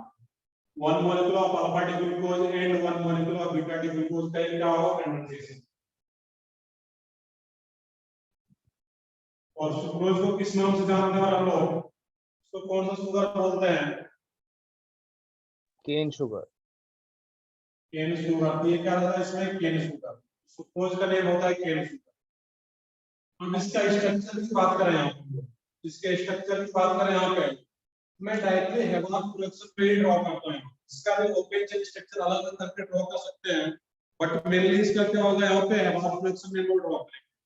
और जब हेवार फ्लक्स में ड्रॉ करेंगे इस केस में, तो अल्फा डी ग्लूकोज के पीछे देखो लोग, एक मिनट वेट करो, ड्रॉ कर लेगा और उसके बाद ड्रॉ करोगे तुम। तो जो अल्फा डी ग्लूकोज आ रहा था वहां देखो पीछे प्रिंट नोट करके, अल्फा डी ग्लूकोज में OH डाउनवर्ड आ रहा था इसमें, और बाकी जो सब था वहां पे वो plate, that means OH H H OH OH H HCH2 OH। ये क्या था तुम्हारा इसमें, अनडिवाइडेड। क्लियर है यहाँ पे। अब इसका दूसरा जो स्ट्रक्चर ड्रॉ करना है, किसका ड्रॉ करना है, बीटा डी ग्लूकोज का।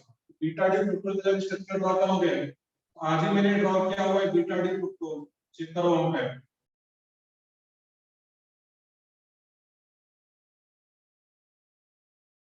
बीटा डी ग्लूकोज में OH क्या रहा था, अपवर्ड था OH। थोड़ा सा ध्यान से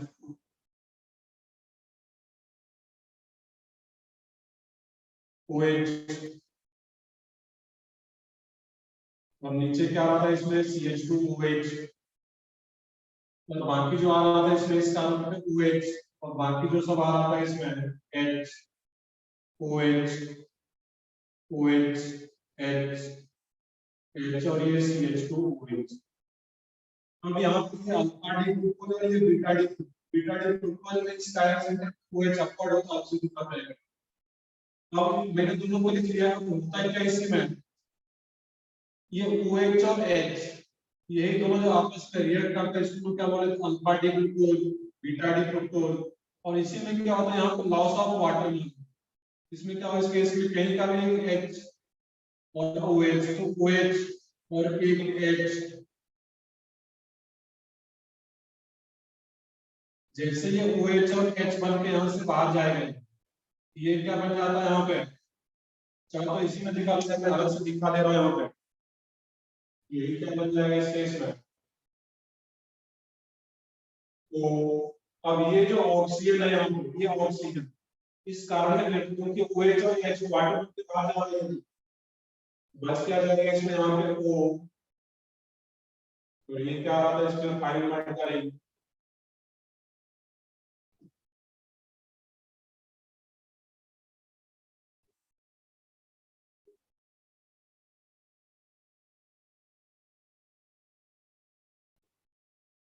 बाकी ये CH2OH H OH OH H H CH2OH,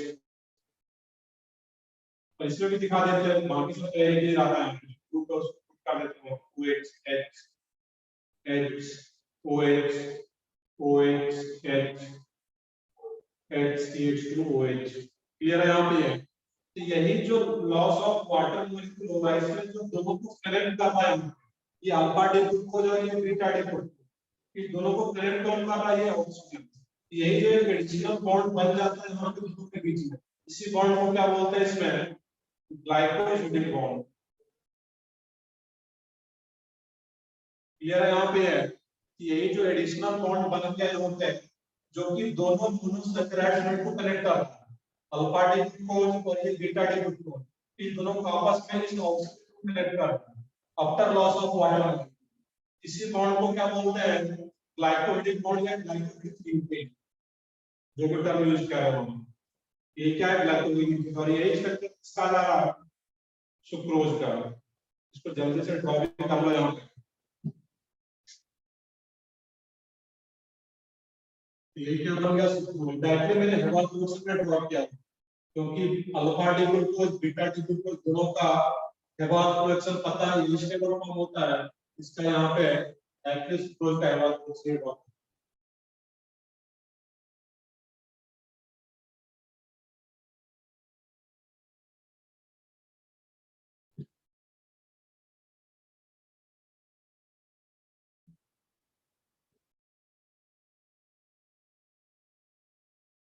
यहाँ स्मॉल दिख रहा है यहाँ पे, बट दिखा लोगे तुम लोग इसमें ही बात क्लियर है वहां पे। उसी तरीके का ये भी उसी को बस कॉपी करना है, OH और H को बाहर किया, वाटर में बाकी एक करेक्ट था, बाकी सब तय भी।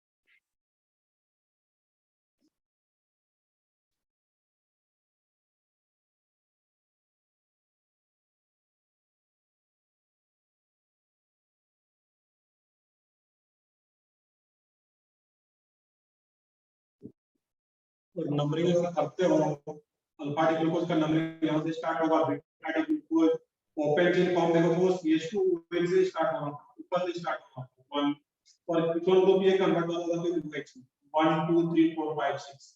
इसमें जो ग्लाइकोलिटिक बॉन्ड बन रहा है वो किन दो एटम के बीच में बनता है, तो C1 of glycolytic bond between, इसके बीच में बन रहा है C1 of alpha D glucose and C2 of beta D glucose and C2 of beta D glucose। तो C1 carbon alpha D glucose का, C2 carbon beta D glucose, उसके बीच में एक ग्लाइकोलिक बॉन्ड बनता है। ये इंपॉर्टेंट पॉइंट है, इसको नीचे नोट कर देता हूं। C1 of alpha D glucose and C2 of beta D glucose के बीच में एक ग्लाइकोलिक बॉन्ड बनता है। ये इंपॉर्टेंट क्वेश्चन आ जाता है।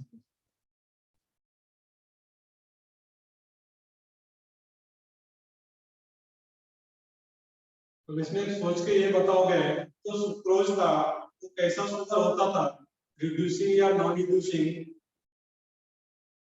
सोचो इसमें सुक्रोज रिड्यूसिंग शुगर या नॉन रिड्यूसिंग, पीछे हम लोग पढ़े हुए भी थे।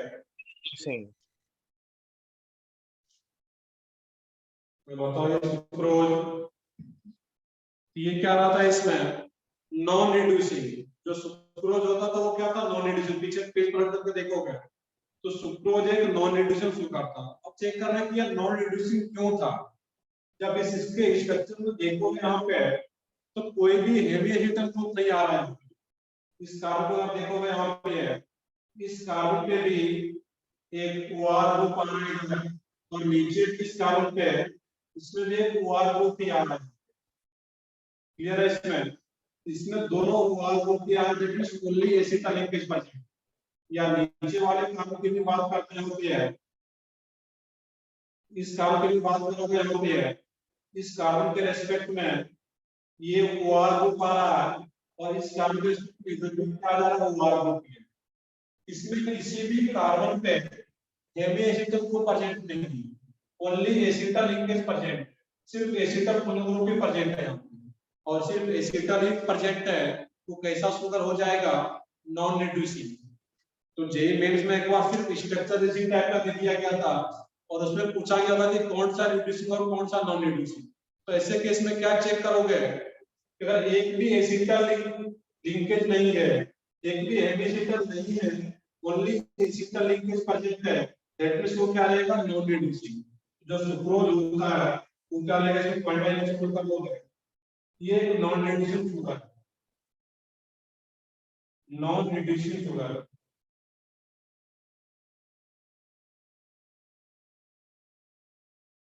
नॉन रिड्यूसिंग शुगर है क्योंकि ओनली एसिटल लिंकेज प्रेजेंट है, ओनली एसिटल लिंकेज प्रेजेंट,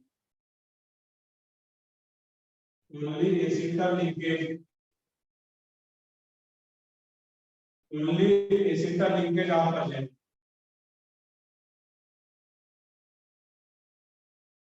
इसमें कट हो रहा है इसमें, ये क्या है, नॉन रिड्यूसिंग शुगर है, नॉन रिड्यूसिंग शुगर है क्योंकि ओनली एसिटल लिंकेज प्रेजेंट है, कोई भी हेवी एसिटल नहीं था या हेवी केटल।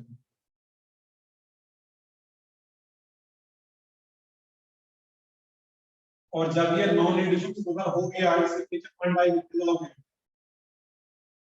सुक्रोज के केस में यहाँ पे कंटिन्यू करोगे, it does not form osazone, ये ओसाजोन का फॉर्मेशन नहीं कर रहा है,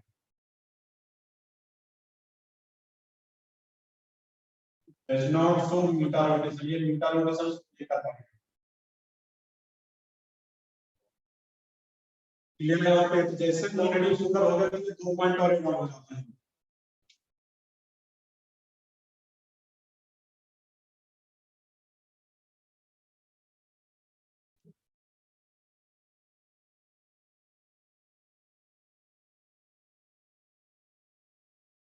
मैंने यहाँ से नोट डाउन कर लिया, बस 2 मिनट और देख लो यहाँ पे, इसी में 1-2 पॉइंट और है। आई थिंक सब लोग यहाँ तक नोट डाउन कर चुके होंगे। यहाँ तक नोट डाउन करने के बाद देखिए फर्स्ट पॉइंट इसको नोट कर लेते हैं, सेकंड पॉइंट इसको, थर्ड पॉइंट, फोर्थ पॉइंट, और एक लास्ट पॉइंट बस नोट करना है यहाँ पे।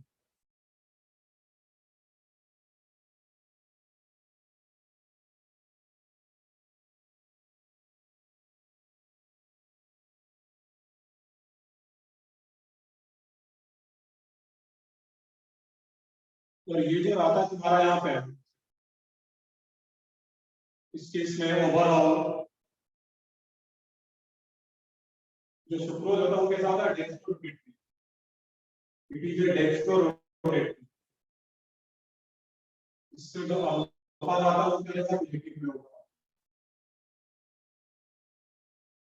जो सुक्रोज होता है वो कैसा रहेगा तुम्हारा, डेक्स्ट्रोरोटेट, इसका जो स्पेसिफिक रोटेशन रहेगा अल्फा, वो क्या रहता है, उसका वैल्यू पॉजिटिव में आता है। आई थिंक इसको नोट डाउन कर चुके होंगे यहाँ पे। अब इसी के नीचे एक पॉइंट और नोट कर लेते हैं, ऊपर लिख देना यहाँ पे, उनका भी लिख लोगे, थोड़ा इसमें लंबा पॉइंट है ये।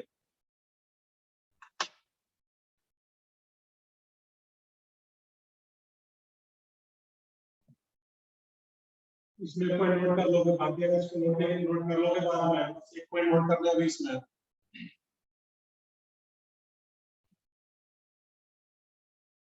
नोट कर लोगे इसमें, since the hydrolysis of since the hydrolysis of cane sugar, since the hydrolysis of cane sugar, since the hydrolysis of cane sugar gives, since the hydrolysis of cane sugar gives levorotatory solution, since the hydrolysis of cane sugar gives levorotatory solution, gives levorotatory solution, gives levorotatory solution in place of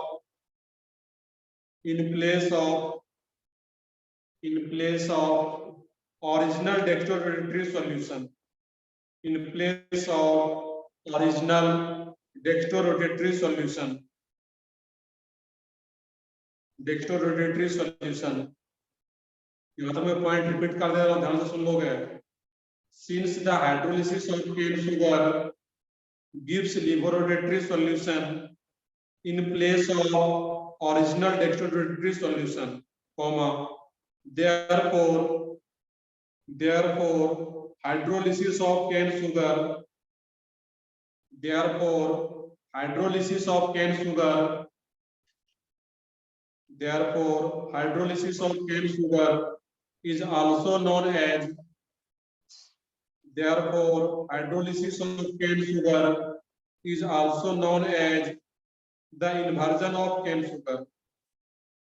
Therefore hydrolysis of cane sugar is also known as inversion of cane sugar,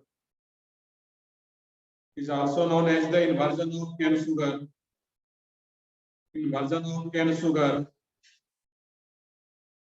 And the mixture of sugars are known as, and the mixtures of sugar, and the mixtures of sugar, and the mixtures of sugar are known as invert sugar, and the mixtures of sugars are known as, and the mixtures of sugar are known as invert sugar, and the mixture of sugars are known as invert sugar, invert sugar.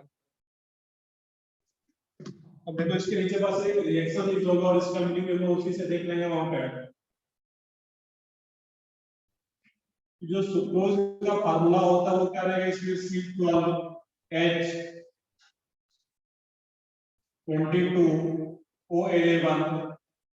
अभी जो sucrose होता है इसका जो specific potential है वो तो positive में रहता है, उसका जो वैल्यू होता है 66.6 डिग्री पॉजिटिव, और अलग अलग पॉजिटिव में लिखा जा रहा है कैसा है डेक्स्ट्रोरोटेटरी सॉल्यूशन.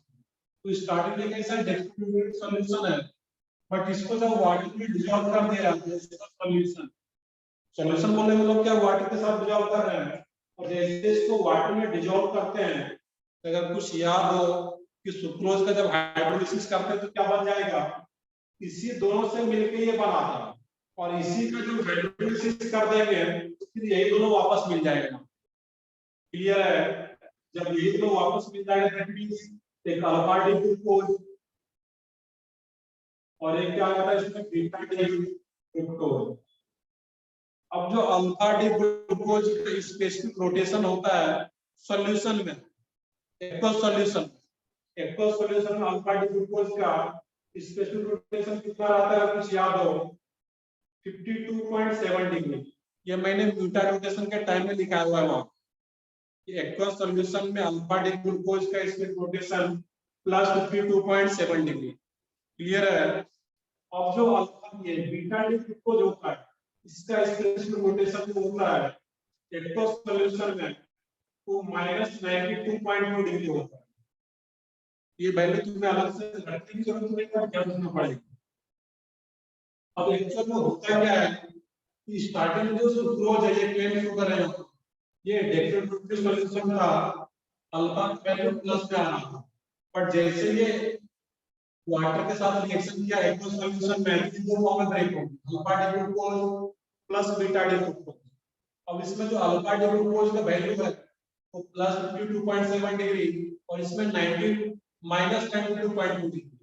तो आफ्टर रिएक्शन में वाटर या एक्वस सॉल्यूशन बोले हम लोग, तो एक्वस सॉल्यूशन में किसका वैल्यू जनरेट कर जा रहा है यहाँ पे, नेगेटिव का वैल्यू ज्यादा -2 और नेगेटिव का वैल्यू ज्यादा है, दैट मींस एक्वस सॉल्यूशन में जो स्पेसिफिक रोटेशन होता है वो कौन सा डोमेन पर जाएगा, नेगेटिव वाला -2 जाता है, और नेगेटिव वाला का डोमेन कर रहा है तो कैसा हो जाएगा ओवरऑल ड्यू रोटेट के, तो ओवरऑल ये क्या जाएगा इसमें, क्योंकि ये +52.7 और ये 92 आया, नेगेटिव वैल्यू ज्यादा है, दैट मींस नेगेटिव वाले का फ्रीक्वेंसी ज्यादा रहेगा, दैट मींस ओवरऑल क्या कर रहा है ड्यू रोटेट। तो यहाँ पे डेक्सोडेट्री सॉल्यूशन था स्टार्टिंग से क्लोज, बट जब इसको एक्वस सॉल्यूशन में डिसॉल्व कर दिया जा रहा है तो क्या बन जा रहा है उसमें ओवरऑल यही जो रोटेशन का चेंज हो रहा है, इसी प्रोसेस को क्या बोलते हैं इन्वर्ट शुगर, ये सुक्रोज था स्टार्टिंग में केन शुगर, और जब ये सॉल्यूशन बन गया स्पेसिफिक रोटेशन इसका चेंज हो चुका है, डेक्स्ट्रो से लिगो में आ गया, इसी को लोग क्या बोलते हैं overall invert solution, invert sugar. Clear है यहाँ पे है, ये चीजें यहाँ पे देखना था कि इन्वर्जन ऑफ केन शुगर का मतलब क्या था कि केन शुगर को जब वाटर में डिसॉल्व किया जाता है उसका ओवरऑल जो स्पेसिफिक रोटेशन होता है वो नेगेटिव आ जाता है, वो नेगेटिव बन जाता है, और इसी प्रोसेस को क्या बोलते हैं इन्वर्जन ऑफ केन शुगर या इन्वर्ट शुगर। बताओ कोई डाउट इस पार्ट में पूछ सकता है यहाँ पे।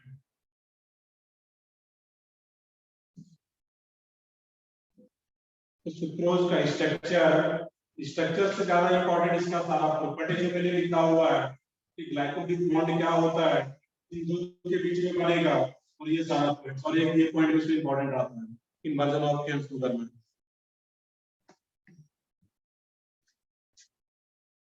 बताओ कोई डॉट हो इसमें इन्हीं को।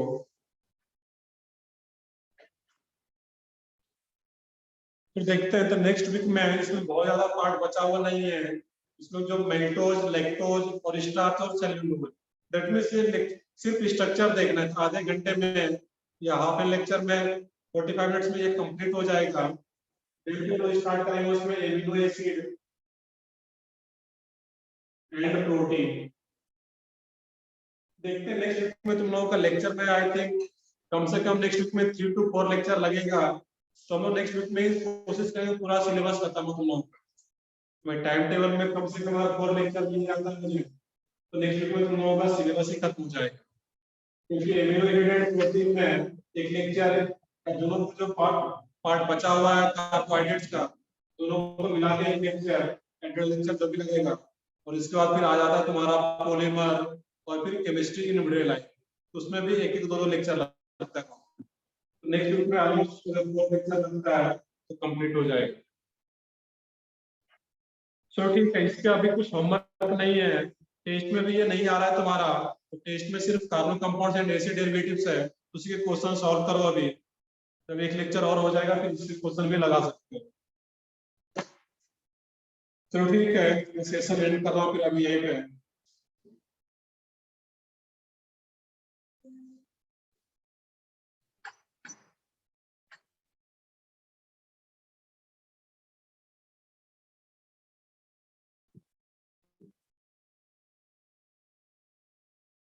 कल एक ही चैप्टर है ऑर्गेनिक का, उसको कितने अच्छे से करके जाओगे, एक ही चैप्टर से आ रहा है, इसको बहुत अच्छे से करके हम लोग डिस्कस कर चुके हैं ऑलमोस्ट पूरा, और नोट्स अगर अच्छे से बनाए हो लास्ट टाइम में प्रेफर करो कि नोट्स को अच्छे से रिवाइज करके चलो, और उसके बाद कुछ क्वेश्चन बस प्रैक्टिस के लिए एक्सरसाइज 3 का कुछ क्वेश्चन जो प्रीवियस ईयर का पूछा गया उसको रिवाइज कर लो, प्रैक्टिस कर लो, या एक्सरसाइज 1 किसी का भी कुछ क्वेश्चन लगा लो।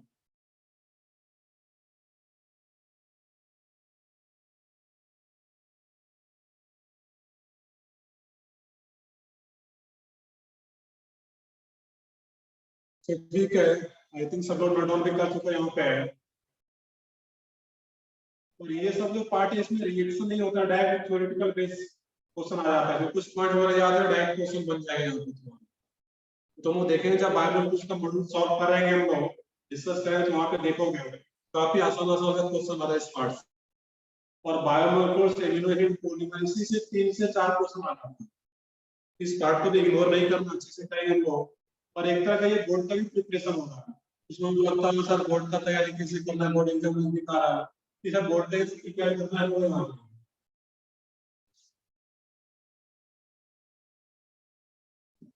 चलिए ठीक है, मैं सेशन एंड कर रहा हूँ यहाँ पे, अभी सब लोग खत्म कर चुके हो गए।